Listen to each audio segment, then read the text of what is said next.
Hello, everyone, and welcome to the fifth anniversary celebration of Heart Valve Disease Awareness Day. I'm David Andelman, and I'm so pleased to serve as your MC. If we haven't already had the pleasure of meeting in person, allow me to take a minute to introduce myself. In many circles, I'm known as an author, most recently of the book A Red Line in the Sand, a CNN columnist, TV commentator, and editor. I've been a reporter, international correspondent, and bureau chief. I've worked with major news outlets like CNN, the New York Times, CBS News, Forbes, USA Today, and Reuters. But today, I'm here with you as a heart valve disease survivor. In 2014, I was diagnosed with valve disease when my doctor heard an irregular heart murmur when checking my lungs. It turned out I had a bicuspid aortic valve that was ultimately replaced with a bovine tissue valve. Since the surgery, that valve has beat more than 252 million times. So I join many of you here who also have a personal interest in this important heart valve disease awareness work and everything it involves. Today marks 5 years since the Alliance for Aging Research and their original 21 partners first recognized Heart Valve Awareness Day, a campaign dedicated to educating and raising awareness of heart valve disease. As many as 11 million Americans have heart valve disease, yet 3 out of 4 Americans know little to nothing about it. Symptoms can be difficult to detect and are often, all too often, dismissed by patients and even healthcare professionals as a normal part of aging. This makes raising awareness about the disease critical and reinforces just how important it is to have engaged partners and advocates, like many of you joining us today, helping to spread the word about early detection and treatment. Today, we gather on the annual Awareness Day to continue these important educational efforts while also celebrating how much we have all accomplished. Each year, more and more partners, including patient advocacy organizations, nonprofits, professional societies, hospitals, and other medical care facilities and heart centers, join the campaign to engage the patient and caregiver communities across the nation in hopes of reducing the number of people who lose their lives to this disease. As a survivor of heart valve disease, I want to personally thank all of you for everything you do. Today's a celebration of the great work being done by visionary people. So let's get started. Our first award, the Heart Valve Visionary Award, was created to honor and spotlight the impactful work of a leading heart valve disease patient advocate. We're honored to have Mike Mussallem, Chairman and Chief Executive Officer of Edwards Lifesciences, here to present the award. Mike has been at the helm of Edwards since 2000, and under his leadership, the company's fine-tuned its patient-focused innovation strategy and established Edwards' commitment to philanthropy and corporate social responsibility. As it happens, I've known Mike ever since he reached out personally to me after my surgery, even made it possible for me to meet the team that built my very heart valve at their fabulous manufacturing facility in Singapore. Since 2004, the company and its nonprofit arm, Edwards Lifesciences Foundation, have gifted almost $90 million to nonprofit organizations around the world, supporting underserved patients and strengthening communities where its employees live and work. In 2014, Edwards Lifesciences Foundation launched Every Heartbeat Matters, which has impacted more than 1.7 million underserved people and aims to improve the lives of 2.5 million additional underserved structural heart and critical care patients by the end of 2025. The Heart Valve Disease Awareness Day campaign began 5 years ago, thanks to the generous support of the Every Heartbeat Matters program. Mike's personal commitment to helping patients has been a major force, driving Edwards' work and expanding Every Heartbeat Matters forward. Please join me in welcoming Mike. We'll introduce to you our special Heart Valve Visionary Awardee recipient, Donette Smith. Hi, everyone. I'm Mike Mussallem with Edwards Lifesciences, and I am honored to present the Heart Valve Visionary Award to Donette Smith, an outstanding heart valve disease patient advocate, president of the board of Heart Valve Voice US, and someone who we're proud to call a longtime friend. The Heart Valve Visionary Award recognizes a leading heart valve disease patient advocate, and that is Donette for sure. This award honors Donette for her impactful volunteer work guiding national heart patient advocacy organizations in peer-to-peer connection, education, and activism. You'll be interested to know that Donette actually had a 30-year career in civil service as a technical writer with the U.S. Army and Research, Development, and Engineering Command in Alabama. And earlier, she worked at NASA's Space Flight Center. So too often people just see patients within the context of their condition. And I want you all to know that Donette's dedication and professionalism run deep and wide. So since her retirement, Donette has generously devoted much of her time to the Mended Hearts, a nonprofit organization that's focused on helping patients and their family through ongoing peer-to-peer support and education and advocacy. She is the national immediate past president of the board of directors and the founder of the Mended Hearts chapter in Huntsville, Alabama. She visits patients regularly, and she's a member of the Huntsville Hospital Auxiliary. And if that's not enough, she also is the current chair of the board of the Heart Valve Voice US. This is a nonprofit that is a patient-led organization that focuses on improving the diagnosis, treatment, and management of heart valve patients by advocating for early detection, meaningful support, and timely access to appropriate treatment for all people affected. Donette has been a strong patient advocate on the local, state, and national level. And the reason she does it all is to help educate others about heart disease. And she's really been part of that heart community her entire life. Donette, thank you for being an inspiration and powerful model to thousands of heart valve disease patients of how to engage in advocacy. It's wonderful to be with you today and to present you with the Heart Valve Visionary Award. Congratulations. Thank you so much. This is quite an honor and a surprise as well. But I just enjoy working with patients. I enjoy helping them go through this time in their lives when they think, possibly this is the end. It gives me pleasure to give them hope and encourage them that they can go on and build a life and not look back. I mean, it's just really that simple. And it gives me place. I think that's what's kept me going all these years. But this beautiful, beautiful award, I am so proud. And it will be displayed prominently in my house. And I promise you that. So thank you so much for this honor and this beautiful award. I appreciate it. Well, we're all proud to give it to you. If you don't mind, Donette, I'd love to ask you a few questions regarding your work that you're being recognized for. So if you're okay, I've got a few. So I understand that you were born with a bicuspid aortic valve, and you've had numerous surgeries and heart procedures. Would you mind telling us your story and why you became a patient advocate? Absolutely. And in fact, my story goes from birth. And I'm 73. So, that's a long story, but I won't go that far. I definitely was born with a bicuspid aortic valve. I had aortic stenosis and was just short of breath all the time. But back in the day, when there wasn't as much research and knowledge about heart disease and birth defects, my parents were told I had asthma.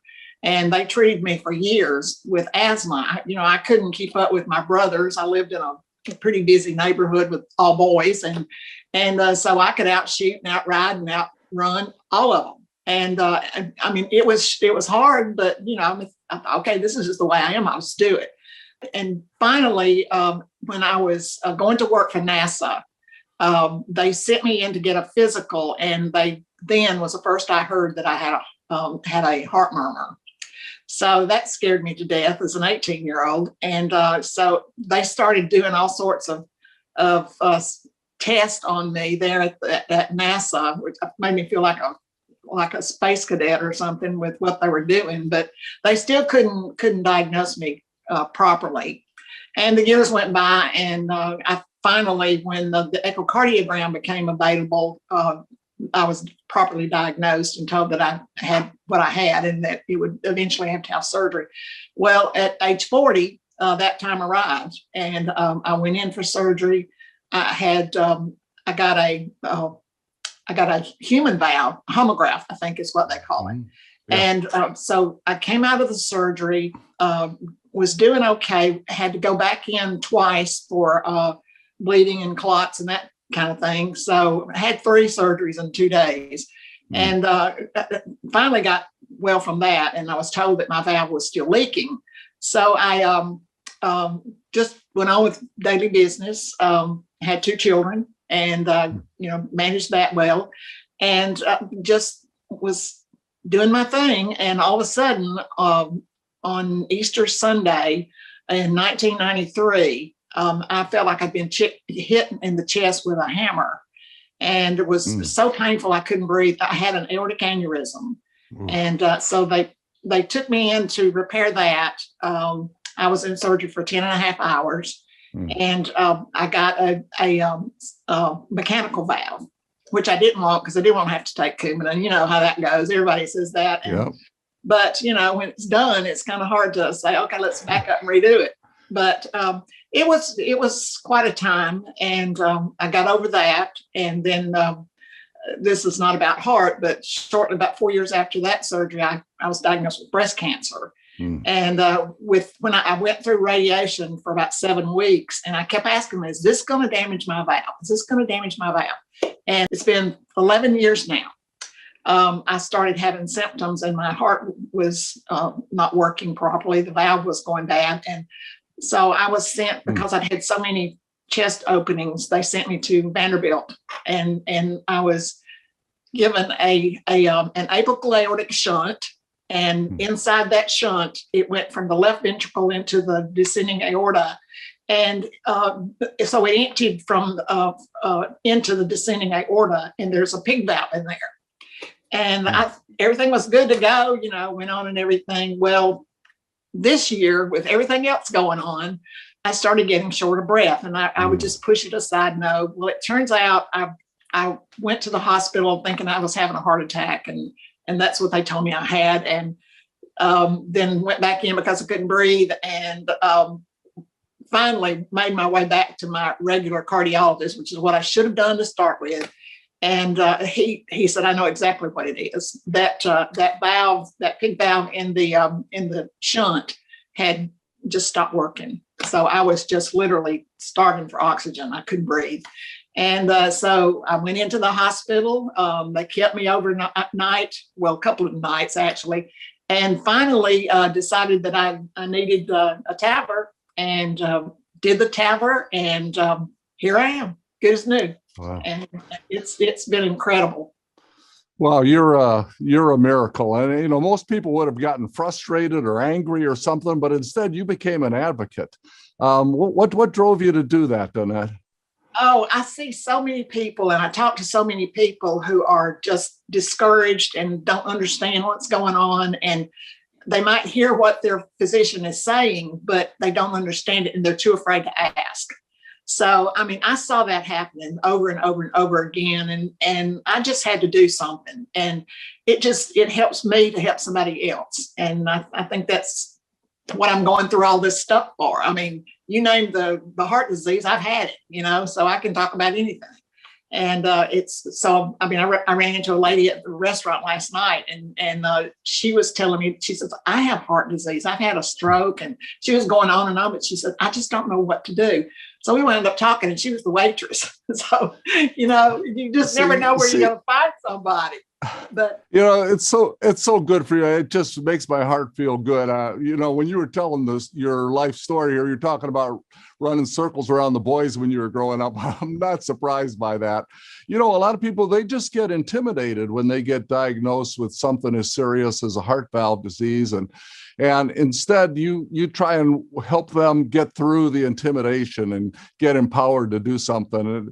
And what is that? Is it just the personal touch, or how does that work, Donette?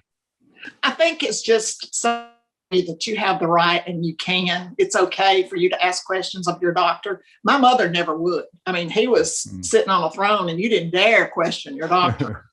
And she almost let him kill her until I came in and says, "Oh no, you're having a heart attack. You're going to get a stent." And she did, and she lived quite a few more years after that. Good years. So yeah, it's. I think a lot of times people just want to hear that it's okay, that I'm not crazy. This is actually happening to me. And although I don't understand what the doctor is telling me, they'll ask me questions that they won't ask the doctor. Of course, I steer them back to their physician. It's okay to talk to them. It's okay to ask questions. And that seems to empower them to answer their questions and get what they need. And I think everybody's looking for that. I mean, just since, I am. I mean, just since everything that's happened this year, there's a lot I don't know, and I'm having to ask questions, and I have to tell myself it's okay, So that's why I do it. Well, just listening to you, you know quite a lot. Matter of fact, I can't think of many people that have experienced everything that's happened in the treatment of heart valve disease over all these years. And you've had a chance to see the advancement and the changes that have occurred, whether it's over 40 years or even the last 10 years. So they've obviously changed. What advice do you have for new patients when they start considering options or maybe new options? Stand firm. If you've done research and do the right research, just don't go to the internet and just willy-nilly pick something and believe that site's real. I've learned that.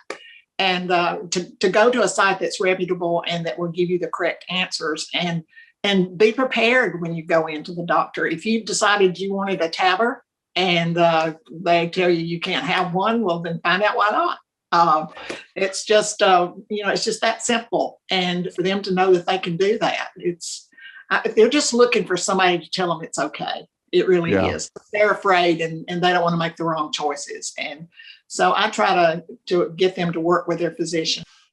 Probably you, like few others, you've personally experienced so many of these procedures and personally experienced talking to patients and supporting them when they're going through their really trying times. And it has to be, deeply personal for these patients in their journey, and they don't know what to do. So for the people that are listening, what would you like to share about the value of the support that we get from others when we're going through those kind of tough times?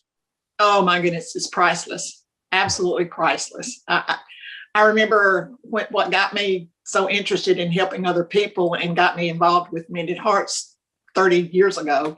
I was in that room just like these patients that I go visit, or when COVID's not around, we could go visit.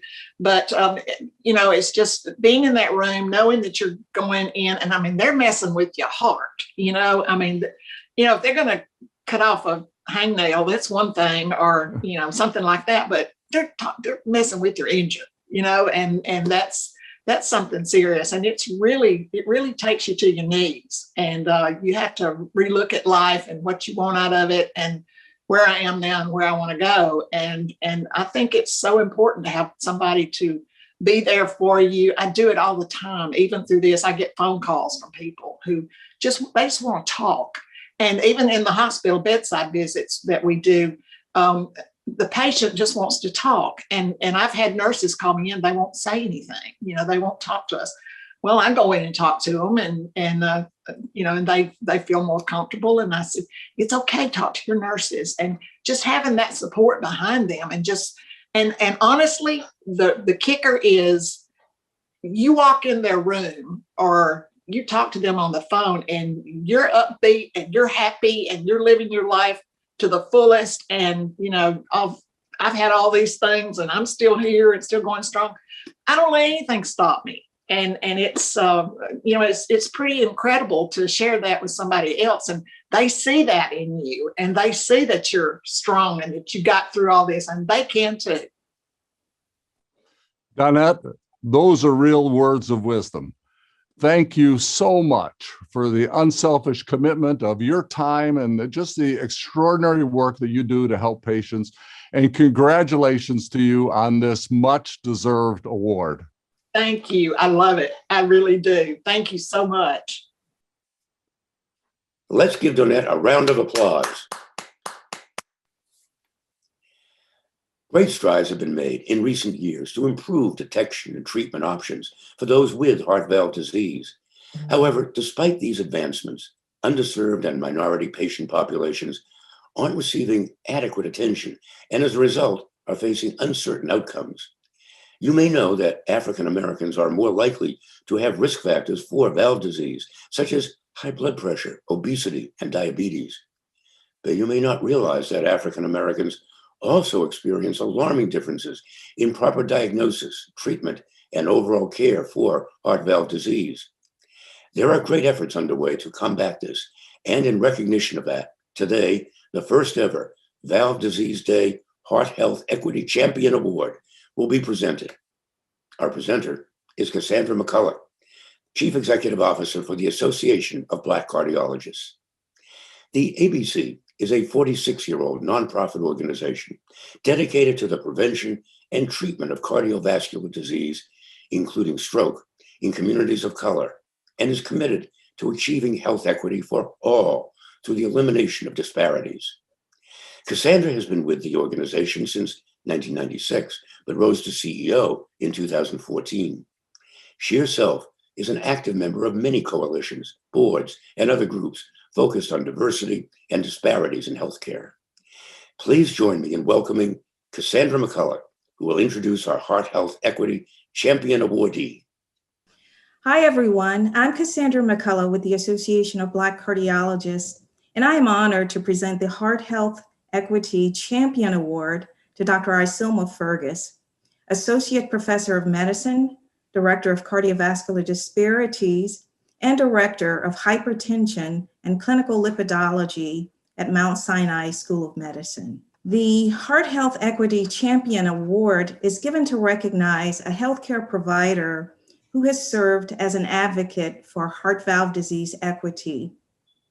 This award honors Dr. Fergus for her impactful work educating people at the community level about heart health, including heart valve disease, addressing health equity issues that impact risk factors, detection, access to treatment and outcomes, and encouraging people to ask questions and advocate for their own and loved ones' heart health. Dr. Fergus's inspiring career, deep commitment to minority-focused cardiovascular research, and ongoing work with the Association of Black Cardiologists are exceptional. As a previous president of ABC, and through her numerous professional endeavors, she has had a great impact on the future careers of aspiring cardiologists. Prior to her current position at Mount Sinai, Dr. Fergus has served as Chief of Cardiology at Harlem Hospital Center for 3 years. She has authored numerous articles related to heart disease in peer-reviewed journals, including her contribution to cardiovascular disease in ethnic minorities. Her current research and clinical interests involves cardiovascular disparities, hypertension, heart failure, and heart disease in women. She has been an investigator in several clinical trials and founder and director of multiple Healthy Hearts projects, including Harlem Healthy Hearts and Montserrat Healthy Hearts, involving education, demonstration, and screening for chronic conditions that lead to heart disease. Dr. Fergus, thank you for being such an important influence on heart health equity issues. It's wonderful to be with you today and to present you with the Heart Health Equity Champion Award. Congratulations. Thank you so much, Cassandra, for such a kind introduction. I feel truly humbled to be here today, accepting this wonderful award. It's so gorgeous and beautiful, but it really represents a thank you for something that I love to do, my work in the community, educating, demonstrating, as you talked about, with these numerous projects. And it's so needed because when you look at statistics for heart disease in the United States, you continue to see African Americans and communities of color that continue to experience earlier heart disease, more significant or worse outcomes compared with others. And here in the United States, where there's so many resources, there really should be something that we continue to do about it. And so I'm happy to do that. In particular, I'd like to thank the Alliance of the Aging for choosing me to be the recipient. I'm thankful for the work that they continue to do, and the Association of Black Cardiologists. The ABC has really formulated who I am. And based on my earliest memories of being in the ABC, I always recognize that the ABC continues through its mission, vision, and goals to reach out to underserved communities to ensure that heart health is premier, being presented to the communities in terms of improving their education and outcomes. So I was influenced at a very early age with the ABC. And as it relates to heart disease, a lot of people are still not aware and don't know the outcomes, or don't even know that heart disease is 80% preventable. But when it comes to heart valve disease, even less people know about what heart valve disease is about. And that's really something terrible and something that we have to change, because more than 25,000 people a year are likely to die from heart valve disease. So once again, thank you for my wonderful award. I accept it with pleasure and with humility. Thank you. I would like to ask you a few questions regarding the work you're being recognized for. First, for our audience, please define health disparities and health equity. Do you think that these concepts are sometimes misunderstood? Certainly, I'd be happy to do so. And that's a great question, because these terms get thrown around all the time, and there can be some misconceptions. So first, let me start with the health disparity definition.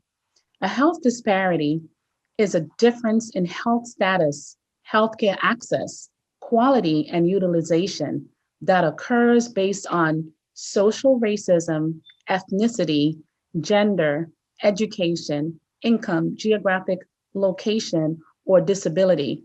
And a health disparity is a fundamentally unfair in terms of policy, design, and practice. And I look at it as the thing that we need to fix, whereas equity, on the other hand, is the thing that is helping to fix the disparity.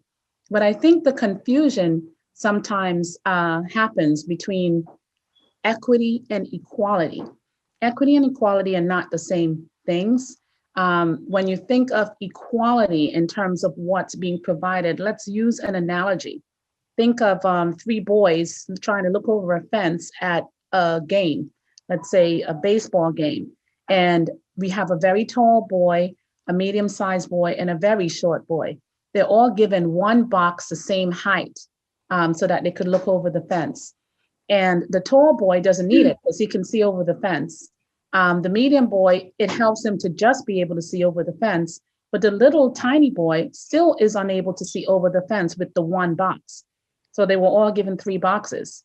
Equity, on the other hand, would mean that in order for all 3 to see over the fence, the little one is given 2 boxes. And so now with the 2 boxes, he is on the same level, eye level, with all 3 boys who can now look over the fence and look at the game together. So that's the difference between equality and equity. And as I mentioned, equity is a solution to healthcare disparities which occur. And another example would be, Cassandra, when we think of the social determinants of health, which really has to do with where one lives, their access, who they are, and we talked about race and culture, et cetera. What are the solutions in order to solve these issues? And one major one, of course, is health literacy. And And that's particularly challenging in our healthcare, because let me just give you an example. Almost 48% of patients with hypertension or diabetes had inadequate health literacy. So simply improving health literacy is an equitable solution to reducing the disparities that occur with some of these cardiometabolic risk factors, and certainly with heart disease. Thank you. We know that Black adults experience risk factors for heart valve disease, such as high blood pressure and heart failure, at an earlier age than whites. Please tell us more about that and what it translates in detection of heart disease or heart valve disease among Black people. Yes, you are absolutely right that, heart disease may be present earlier in Blacks compared with whites. In fact, when you look at certain risk factors such as hypertension, which I like to quote because it's a low-hanging fruit that we can fix. And so many people here in the United States are affected with hypertension and don't even know it because it's a silent killer. But Black men and women are more likely to have high blood pressure, for instance, at an earlier age. In fact, more than 1 in 2 Black men and women who are adults have high blood pressure. And high blood pressure, as you know, can lead to heart failure. Heart failure could result in an enlarged or dilated heart, which then leads to a type of heart valve disease. While we know that Blacks tend to be younger when they develop heart valve disease risk factors, less is known about whether healthcare providers are detecting and treating heart valve disease in these patients. One study found that the odds of being referred to a cardiothoracic surgeon for treatment of heart valve disease were 54% lower in Black patients compared with whites. African Americans with severe symptomatic aortic stenosis, a common type of heart valve disease, also receive less surgical and transcatheter valve replacements than would be expected.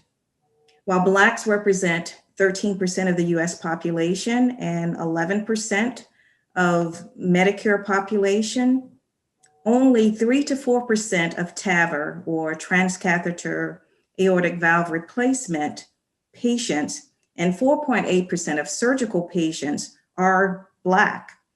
What are your thoughts on how to address the significant disparities in referral and access to interventions? Yeah, thank you. That is just such an important fact. So just to restate that, Blacks make up about 13% of the US population when you look at demographics, and 3 to 4% of TAVRs. That is certainly a stark disparity. We were talking about disparities earlier.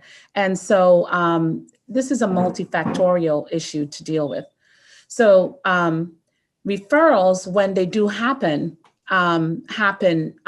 late, and there are not many referrals, and there are multiple reasons for this. When it comes to general patients in general, they have to be referred in by primary care providers who I've actually heard them say that they're loath to refer some of their patients into some of these medical centers because they don't come back. So they're looking at it in terms of being able to maintain their practice, which is, of course, their livelihood. And now there's also patient-based, reasons why early referrals don't happen. So there may be some trust factors within certain communities that warrants people not going in to be seen earlier or letting themselves be referred. There's also lack of education, so they don't really know what they don't know. And only 3 out of 4 people who ended up having a valve issue even knew about it. Some of the valve conditions, so to speak, may be asymptomatic for a while, and they're not picked up unless people are having regular visits and someone actually listens to your chest and hear a heart murmur.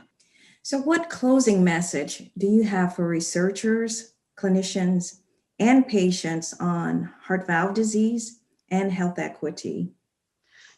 So that's a broad question, but it relates to what I was just talking about before. So if we could talk about each one of them separately, let's talk about the researchers.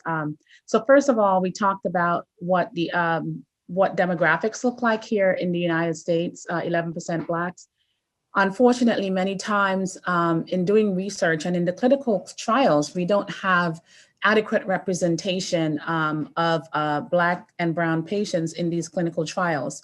So I think researchers have to make a conscious effort to ensure that there's diversity and inclusion in terms of clinical trials, so that when recommendations and guidelines are being created, we know that we have had, adequate inclusion to really say that this treatment or this device or this mechanism actually works for this group. So that's important to recognize. And I just talked about the clinicians. We have to ensure that clinicians actually are educated and that they care. I'm talking about the primary care physicians in the community. But I submit to you that physicians and clinicians, even in an academic center, learning has to be had. And some of this learning has to do with understanding one's ethnicity and culture to reduce prejudices and stereotyping based on prior expectations. And as we talked about in terms of equity, ensure that these patients who oftentimes have more cardiometabolic risk factors and have other issues like social determinants that need to be addressed, that actually more time and not less time would be spent with these patients, educating them about what they need to do so that they can manage their health together. And then as far as the patients, of course, there are a lot of, patient barriers. We talked about some of them before, like trust and literacy. But ensuring that, there's information and education within the communities at a level that people are interested in, meeting them where they're at their local community centers, churches, continuing with some of the programs, for instance, that the Alliance and the ABC have engaged in. I know that, last year we had an event at the Harlem State Office building where community members came out and really enjoyed, and that was a joint event between the ABC and the Alliance.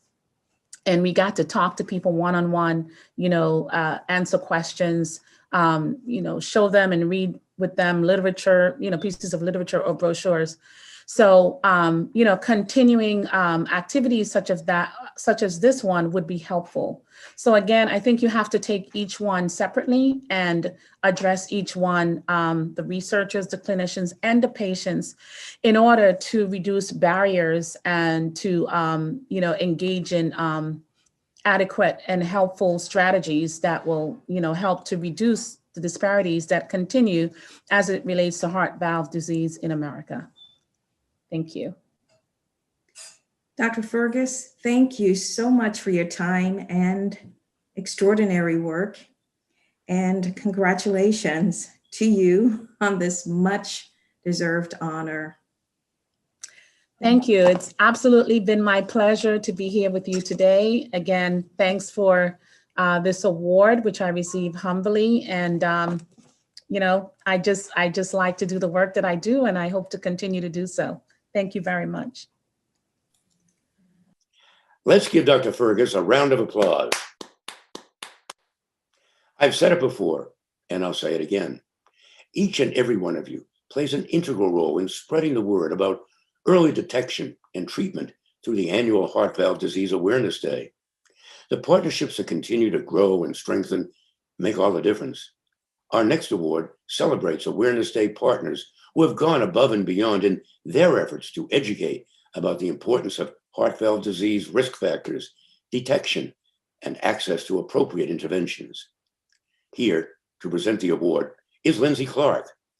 Lindsay is the Vice President of Health Education and Advocacy at the Alliance for Aging Research, where she's worked for more than 15 years. Lindsay creates and oversees the Alliance's award-winning educational and advocacy initiatives helping ensure they truly educate and empower patients, caregivers, and healthcare professionals about diseases and conditions that disproportionately impact older Americans, like myself. She's also been the guide and spirit behind the Heart Valve Disease Awareness Day program since its beginning 5 years ago. Let's welcome Lindsay to present the Partner with Heart Award. Hi, everyone. I'm Lindsay Clark with the Alliance for Aging Research, and I'm honored to present the Partner with Heart Award to Andrea Baer, Executive Director of the Mended Hearts, Inc. The Partner with Heart Award is given to recognize a Heart Valve Disease Awareness Day partner who has shown exceptional dedication to spreading the word about the importance of heart valve disease risk factors, detection, and access to appropriate interventions. This award honors the Mended Hearts for going above and beyond in their outreach and impact since the first Heart Valve Disease Awareness Day 5 years ago today. If you have ever had a loved one with a heart condition who had to be in the hospital, you've probably heard of Mended Hearts. They're the largest peer-to-peer heart patient support network in the world, offering hope and support to patients and their family caregivers for 70 years this year, and providing more than 200,000 visits annually.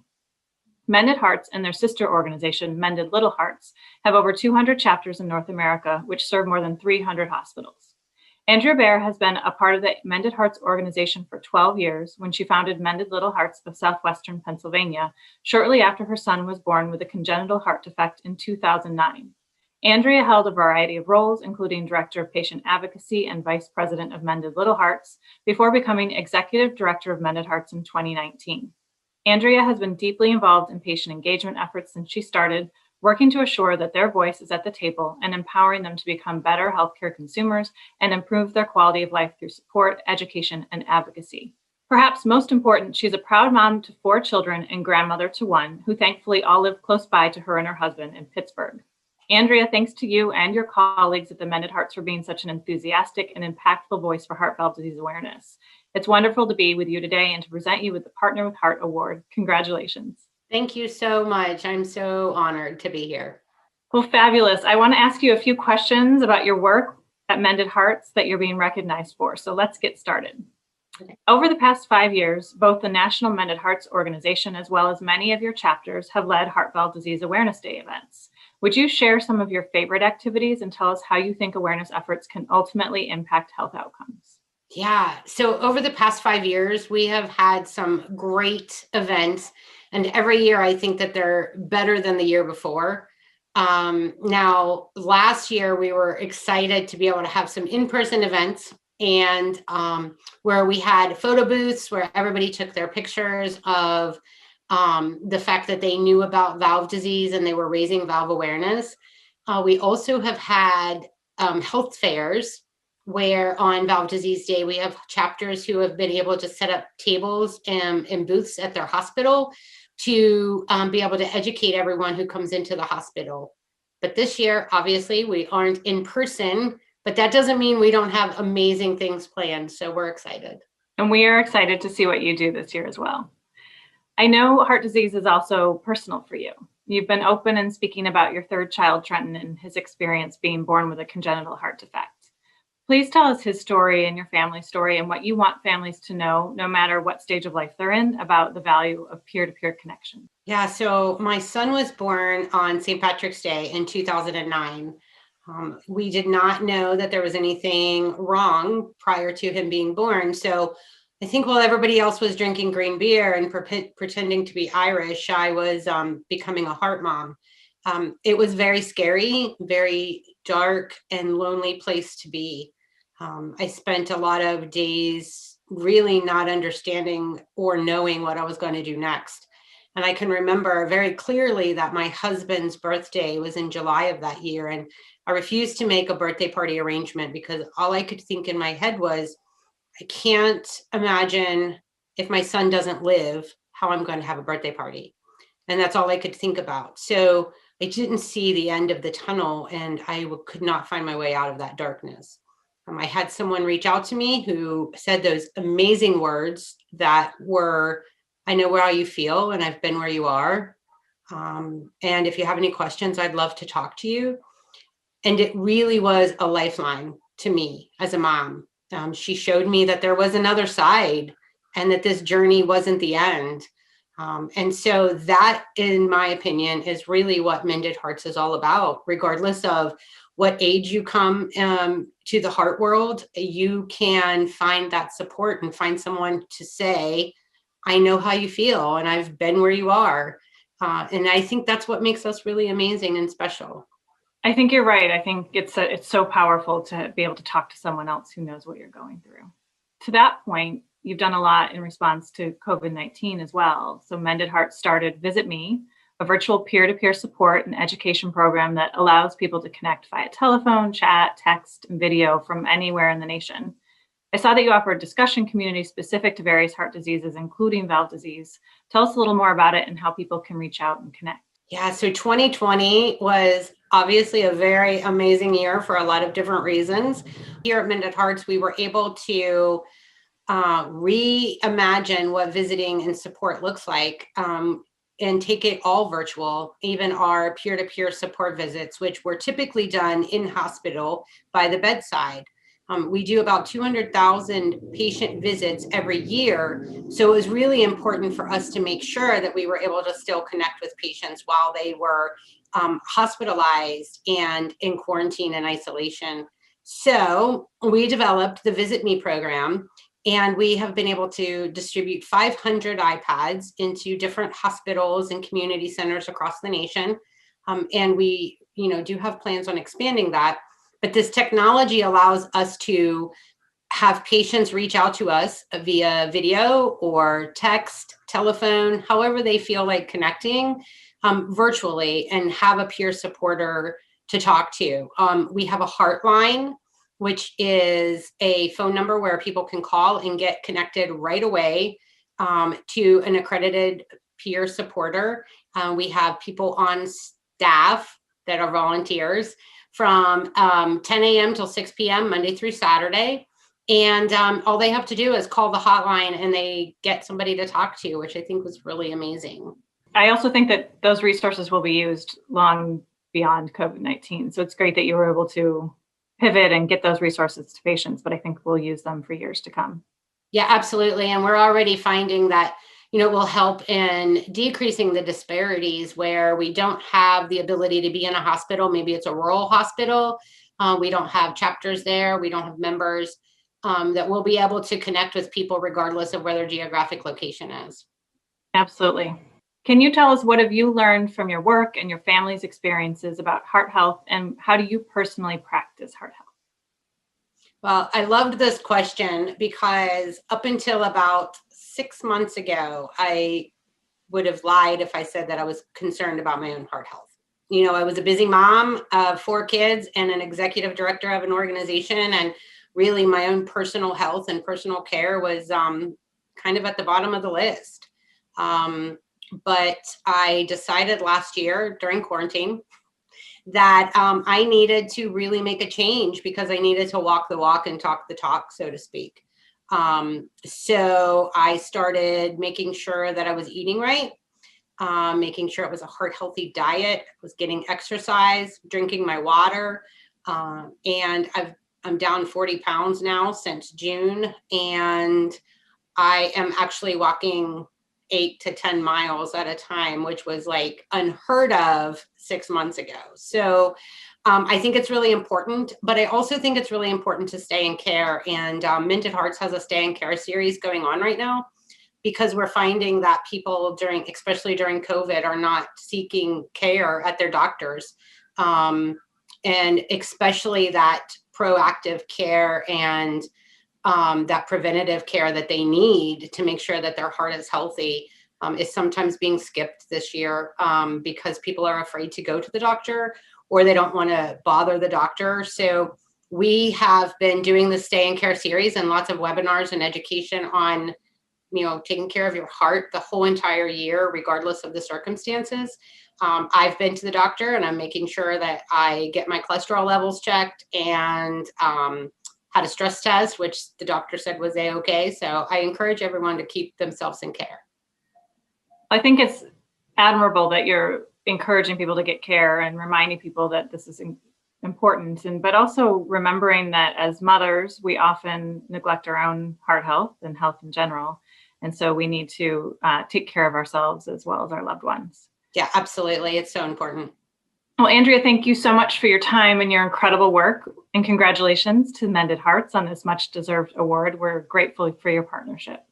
Thank you so very much. We are honored and grateful as well. Thank you. Congratulations, Andrea, and another round of applause.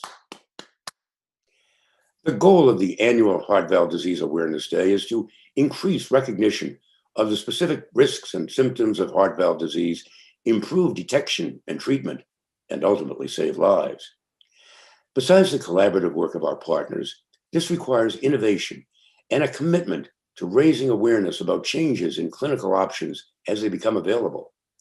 While heart valve disease can be disabling and deadly, innovation in diagnostics and treatments can save lives. Our next and final award, the Heart Valve Innovation Awareness Award, highlights an innovative leader in the fight against valve disease. Here to present the award is Neil Moat, Divisional Vice President of Medical Affairs and Chief Medical Officer of the structural heart business at Abbott. Neil has more than 30 years of experience as a medical practitioner, surgeon, and thought leader in the cardiovascular field. Previously a consultant cardiac surgeon and director of surgery at the prestigious Royal Brompton Hospital, RBH, in the United Kingdom, Neil's many achievements in the field of structural heart include co-founding the Transcatheter Aortic Valve Implantation, TAVR, program at RBH in 2007, and playing a major role in the development and evaluation of TAVR nationally and internationally. He also established and led the RBH Transcatheter Mitral Intervention Program, which is the largest in the UK. Neil is a recognized thought leader in the fast emerging field of transcatheter mitral valve replacement and has been closely involved in the early development of some of Abbott's first of their kind technologies. We're grateful for Abbott's partnership and generous support of this year's Heart Valve Disease Awareness Day campaign. Please join me in welcoming Neil, who is clearly himself a leader of innovation, who will present the Heart Valve Innovation Awareness Award. Hello, everyone. I'm Neil Moat, and I have the privilege to be the Chief Medical Officer for Abbott's structural heart business. The Heart Valve Innovation Awareness Award recognizes a physician advocate for heart valve disease innovation and awareness. Both of these areas are of the utmost importance to us at Abbott, and I am honored to have been asked to present the Heart Valve Innovation Awareness Award to Dr. Vino Turani. Dr. Turani is an outstanding heart surgeon who currently serves as the Bernie Marcus Chairman of the Department of Cardiovascular Surgery at Piedmont Healthcare and the Marcus Heart Valve Center of the Piedmont Heart Institute in Atlanta. This award honors Dr. Turani's dedication to patient-centered care and his recognition of the importance of heart valve disease awareness, as well as his support for educating patients about treatment options that may be available or appropriate for them. Dr. Turani has a distinguished resume in leadership roles. There's so many, it would take too long to go through them all. But in addition to his roles at Piedmont, he is also the current president of the Southern Thoracic Surgical Association, president of the Heart Valve Society, and the president of the South Atlantic Cardiovascular Society. He serves on many professional society boards and is co-chair of the STS-ACC National Transcatheter Valve Therapies, TVT database, which is a collaboration between the Society of Thoracic Surgeons and the American College of Cardiology that monitors patient safety and real-world outcomes related to transcatheter valve replacement and repair procedures. He's authored over 550 peer-reviewed articles and is principal investigator or on the steering committee for more than 10 valve trials in the US. Vino, Dr. Turani, thank you very much for your leadership in clinical development in heart valve surgery and intervention and in cardiology, and for being a dedicated advocate for patients with heart valve disease, working to make sure they are informed and empowered in shared decision-making with their clinicians. We know each other very well, and it's wonderful to be with you today and to be able to present you with the Heart Valve Innovation Awareness Award. Very many congratulations. Neil, thank you so much. I'm not sure I'm really deserving of the comments that you just made, but thank you so much. I'm humbled and I'm honored. And here at the Piedmont Heart Institute, This is something that is very special to us that you guys have chosen us to be a part of this. So truly humbled. Thank you so much. This is quite an honor for us. Thank you. It's our pleasure. And I think you're going to present yourself with your award. Yeah, this is, I feel like we're at the Oscars or something, right? So this is absolutely amazing. And I just really want to thank the Alliance of Aging Research for sending this and all the work that they're doing in really promoting valve care in the United States. I think it's something that's so critically important. And the Health Valve Awareness Day is something that I've been a part of. I remember when Lindsay Clark first reached out to me, and I thought it was an absolutely phenomenal idea. And I can't wait because we're going to celebrate it here at Piedmont and hopefully all over the country. Excellent. And you've been involved with the Heart Valve Disease Awareness Day since its inception in 2017. What makes this organization and this day so important to you? So, I mean, I think that right now, when we look at disease therapies for cardiac, I think where we've made the biggest impact, Neil, and you've been in the forefront of this yourself, has been in valve disease.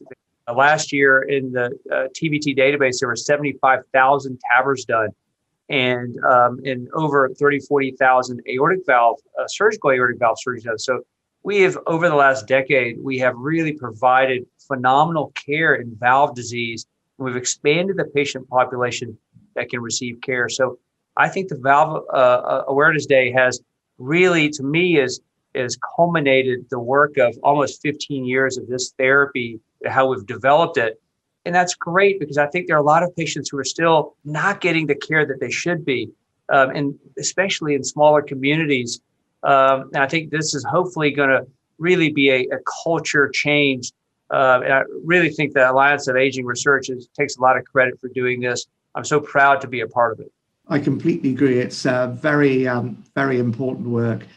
You've touched on this a little bit, but what do you think have been the most important developments in the treatment of heart valve disease during your career? So I started doing TAVRs in 2006. So it's been a while now. I think we're the 4th or 5th site in the United States that did them as part of the partner studies by Edwards Life Sciences that originally started the trials in the US. I would say that the most impactful has been that surgeons and cardiologists now are working together to manage the disease process. Before, a surgeon would get the consultation like you and I would have, and then that would be the end of it. And there would be no further advancement. It was either balloon valvuloplasty or it was, for aortic stenosis anyway, it was just one therapy, surgical valve replacement.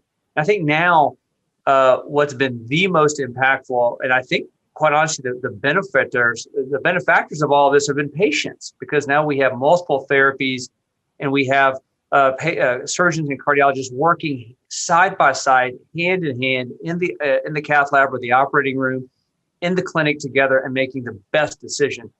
I really think at the end of the day, the patients win. And if we as a hospital group or system aren't doing that, then we're giving a disservice to the patient. And that's where everything should really be centered towards. I completely agree. And I think the evolution or development of TAVR, transcatheter aortic valve replacement, and transcatheter mitral valve repair with the MitraClip, the most important thing is more patients are being treated. It's allowed access to treatment for a much larger group of patients. Absolutely. So here we have Jim Cowden, Morris Brown, and myself, the three of us as surgeons, and we're standing right next to Pradeep Yadav and Vivek Rajagopal in cardiology, and we're seeing patients at the same time. And it's absolutely a phenomenal team. And then what I didn't bring up a little bit is that we have a lot of ancillary services around us who are critically just as important. Valve APPs, valve coordinators, the imagers. Here we are led by Venkat Palsani, who's the head of imaging here at Piedmont, but we're working side by side every day. I didn't do that. I was a resident with our colleagues. I think that's the most impactful thing. And at the end of the day, again, patients benefit. Yeah. You really just described this multidisciplinary team, sometimes in our world called a heart team. That's right. And alluded to some of the importance. So maybe you could just summarize, why is it so important that all of those people come together for the patient? Yeah, I think it's critically important. And, Amy Simone is our director of the Marcus Valve Center that we have here. So I'm living through it. And what we're able to do is have APPs, surgeons, cardiologists, invasive, non-invasive. We have Miriam King, who runs our surgical clinic, and they all are talking to each other, and they're all working together. And that becomes a absolutely seamless process. To me, that's really what the epitome of a valve team is. It's not the surgeon and the cardiologist who get a lot of the credit. It's the support team around us that are able to make all the magic happen. I completely agree. And we've obviously made great progress. Physicians, I think, working in collaboration with industry and in innovation. Right. But there's a way to go. What do you think are the key unanswered or unmet needs that necessitate further research or innovation? Yeah, I think that's a great question, Neil. I think the mitral valve regurgitation is wide open. You know about this a lot more than I do. And I think that to me, that's really the epitome. That's one of the disease processes that I think is going to become even more and more important. Right? As you know, the only available device transcatheter, in addition to surgical, is the edge-to-edge repair, transcatheter edge-to-edge repair. And that is our only option. But I think that over the next 5 years, we're going to see which patients are best with that, which patients are best with transcatheter mitral replacement, which patients should have minimally invasive surgery, who should have open surgery. So I think that whole field is wide open. I think we spent a lot of time on aortic stenosis over the last decade, 12 years, but I think that it'll be the mitral, and don't forget about the tricuspid valve. It'll be the time for mitral and tricuspid to shine over the next 5 to 7 years. And the second thing that does encompass all of valve surgery, I think, will be just the idea of patients who are still out in the community with severe disease who aren't getting to the referral center. So really a plethora of patients out there who are dying, not only because of the COVID pandemic, which I'm sure we'll talk a little bit about, but just even before the COVID pandemic, people weren't coming for therapy. And I think we need to do a better job educating them and getting them involved. So I think those are two large areas that I think that over the next 5 years, we'll spend a lot of energy on and make some serious impact. I completely agree. Davina, you've just touched on it. We've obviously been living in a pretty strange world for the last 9 or 10 months. Yeah. What have the implications of the pandemic been for the care and treatment of patients with valvular heart disease? Yeah, I think that, and we've seen this in coronary artery disease also, as you know, Neil, a lot of patients didn't come for therapy, and it's sad. It saddens me, and it saddens our institution. I think that a lot of patients are scared to come here for rightful reasons. And I think that there are a lot of patients who are not getting therapy and dying from valve disease, specifically in the community. And that's been my biggest concern for COVID as far as the care for valve disease patients. I do think we've made some advancements, however. Telemedicine is much more prominent now than it ever has been before. So I think we've made some strides, but COVID has significantly impacted how we manage these patients. I will tell you that some patients have gotten more transcatheter therapy because the hospitals are full and we're trying to get patients in and out faster than it would be for the 5 to 7 days or 4 to 7 days that the patient would stay for surgical valve therapies. Yeah, and you know, when we have disruptive events, there's often some good will come out of this. And I think, you know, you've mentioned telemedicine and remote care, remote monitoring, remote education. I think these are things that are likely to be with us forever. I think so. I think we hope that we get something good out of this, Neil, right? It's been such it's been so hard for especially minorities and other racial disparity issues that we're having with COVID and therapy. And I'm really worried about that we've left some people out where we're trying not to. And we need to figure out ways to get them engaged and take care of them so that they can have a normal life trajectory after they get their valve fixed. Again, you touched on this in a couple of your answers, you know, equity of access and care. And I think COVID has highlighted some of that. What are your thoughts about what we need to do to make access to care more equitable? So this is really important, Neil. we just recently are in the process at TBT for the National Registry, where Wayne Batchelor is helping us, John Carroll and I, lead a project on COVID and disparities for transcatheter valve therapies, specifically TAVR. And so we actually have submitted that for the ACC for an abstract. And so we're looking carefully at how has COVID affected patients, especially for racial disparities and getting newer technology. So I think that's just very important. We want to study this very aggressively. And the other thing that we're looking at also is how do we get minorities to participate in research trials and to provide the highest, newest technology to all members of the community, not just a certain elite population. I think that's something that we as trialists, and Neil, we've talked about this in some of the trials that I'm involved with you, of how we can do that. We need to do a better job with educating at the ground level, not just in the ivory tower level. We have to shift the way we discuss with patients, and how we approach with patients on getting these patients into the highest technological and more advanced technological therapies that we can. Yeah, I agree, and I think events like the Heart Valve Disease Awareness Day is key in that as well. That patient awareness of right. valve disease and what can be done, the type of therapies that are available is a key part of that. Absolutely, yeah, I think so, and I think that we've just started to realize the power of this Valve Awareness Day. I have to be honest with you. I think we're just seeing it's going to continue to escalate very nicely, and had it not been for the Alliance of Aging Research, we wouldn't have even done this. So this is beautiful. This is going to be beautiful over the next 5-10 years. We're going to say, wow, look what we started.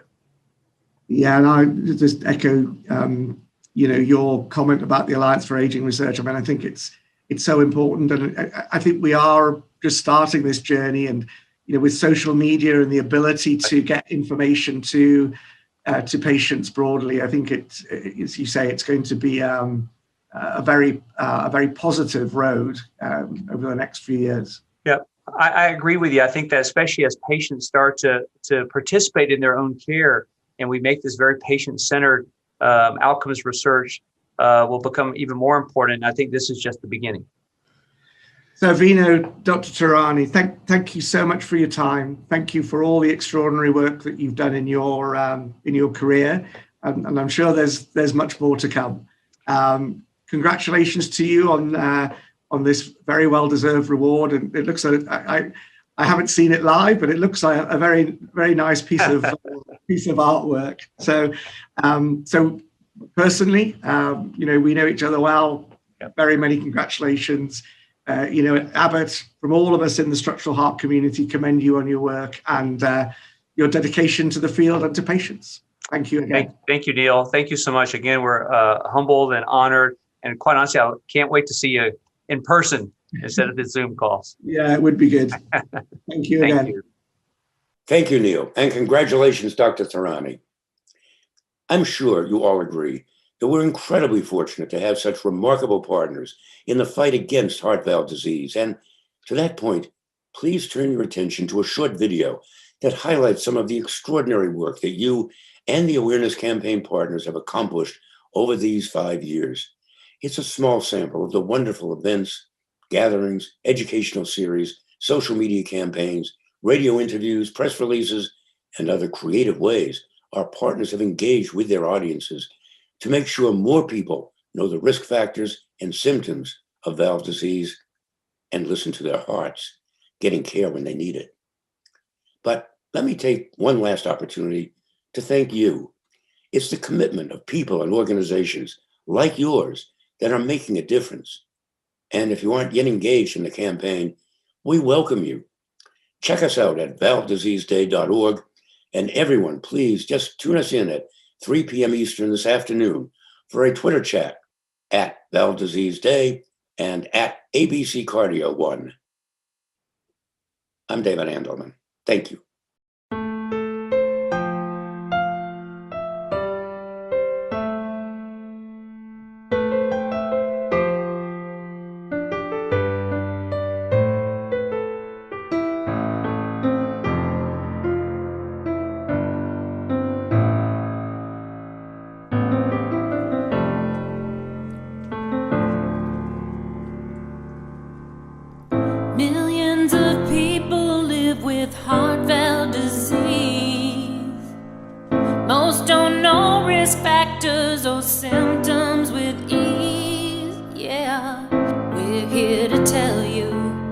that hope's on the way, that heart valve awareness is today.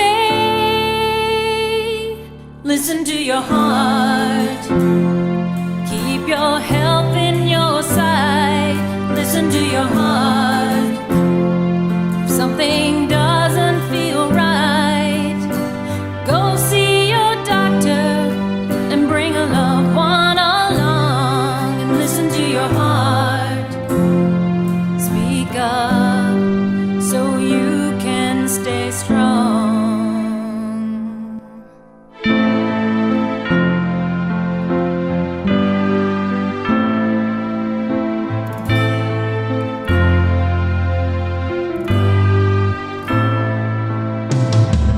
It impacts babies and the oldest ones here.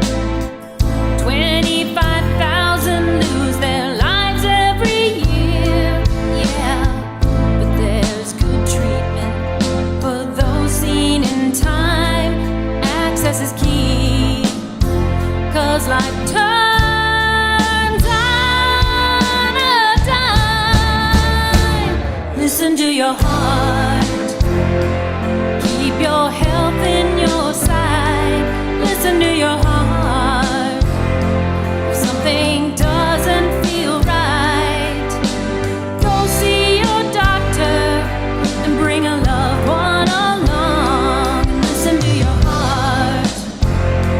Speak up so you can stay strong.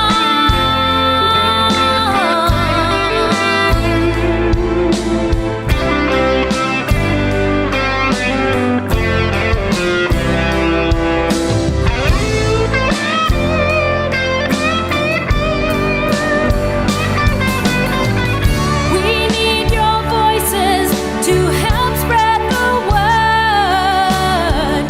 It's so important that you make sure you're heard. Living with valve disease is real today. Let's make it happen. We all know the way. Listen to your heart. Keep your health in your sight. Listen to your heart. If something doesn't feel right, go see your doctor and bring a loved one along. And listen to your heart. Speak up so you can stay strong. Listen to your heart.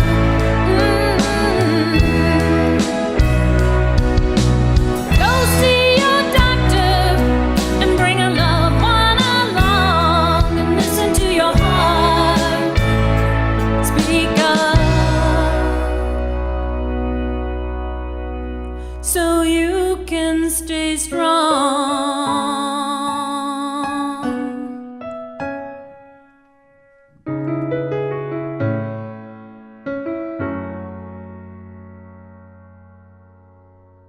Thank you to our 92 partners. Your combined expertise and commitment to raising heart valve disease awareness is what makes this day a success.